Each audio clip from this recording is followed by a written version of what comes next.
documented the once dusty roads of Harnett County, North Carolina, as a place that laid the foundation as a place of hope, a place of faith, a place of healing for our forefathers.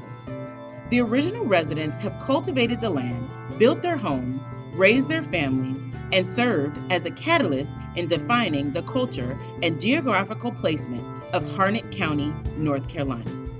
It was founded in 1855, 10 years before the Emancipation Proclamation. It was named for the Revolutionary War soldier Cornelius Harnett and was birthed out of Cumberland County, North Carolina.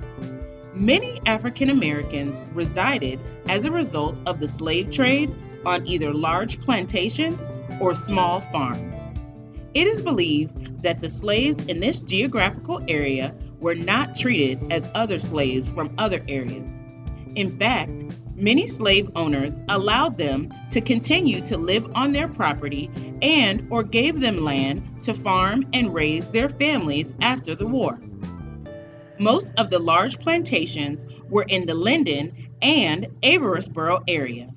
After slavery, many of our ancestors were in the Stewart and Anderson Creek townships per the 1870 census. Some of the prominent surnames according to the 1870 census include McLean, McNeil, McKay, McCoy, McAllister, Prince, Spears, Massey, Elliott, Holiday, Smith, Cameron, Campbell, Murchison, Moore, Arnold, McDougall.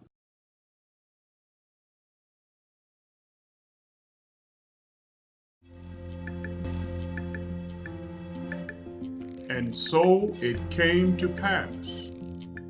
It was rumored that Americans were coming, seeking to find labor to build this new country called America. Africa, a country rich in resources, culture, and assumed uncivilized by American standards. Then these travelers set out to gain bodies for labor without citizenship, dignity, and education. African families were displaced and destroyed, gathered as if they were criminals in their own country. From various tribes, the African that were accustomed to being free now was a slave and with much indignation placed in the bottom of a boat like wild animals. Chained, legs and hands, women and men, old and young, chained with no voice and assumed ignorant to all matters of life.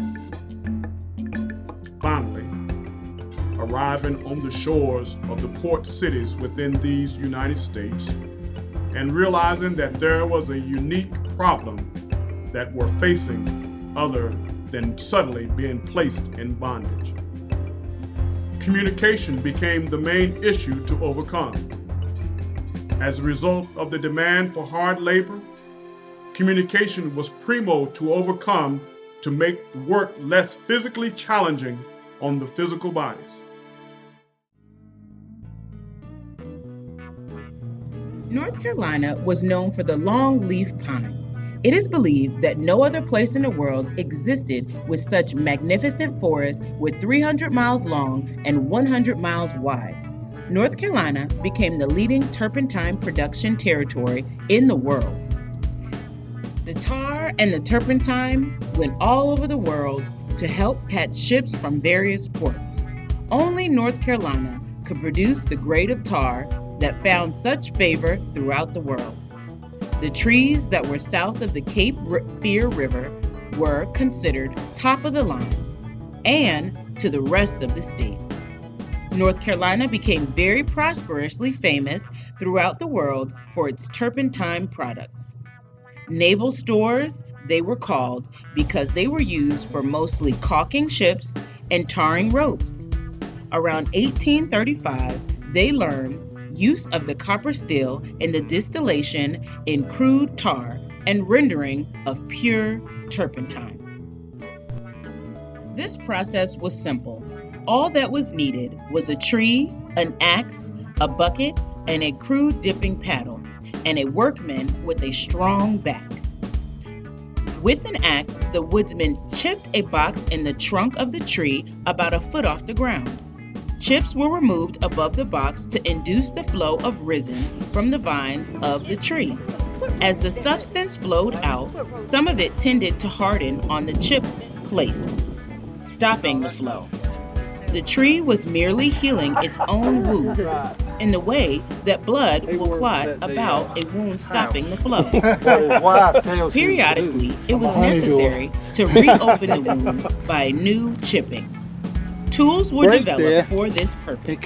They were known as hacks. And it would be just as Two things contributed to the distillation of this industry. The trees were bled to death. After a while, the producers and consumers discovered that there was really no difference between the trees in North Carolina and the trees in other parts of the South. The industry moved off southward, and during the 80s and 90s, the state lost innumerable excellent families.